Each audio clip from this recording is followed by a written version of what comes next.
Rhino Shelf do-it-yourself kits provide easy one-person installation by you or your handyman.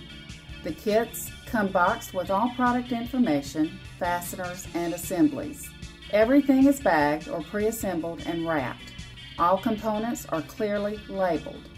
We provide easy-to-follow pictorial installation guides. Your first installation step is to find the center of your wall studs using your stud finder and the included spacer guide. Then attach the wall bracket. Align the pre-assembled shelf assembly and bolt the assembly into place.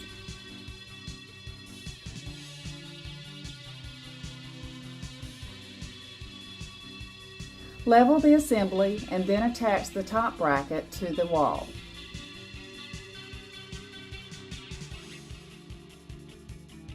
Once all the assemblies are in place, measure each bay.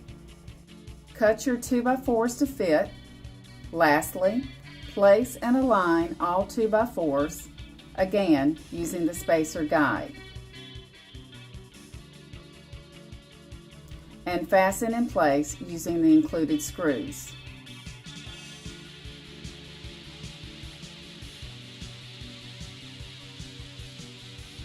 The Rhino Shelf structural garage storage system is that simple, and you're done.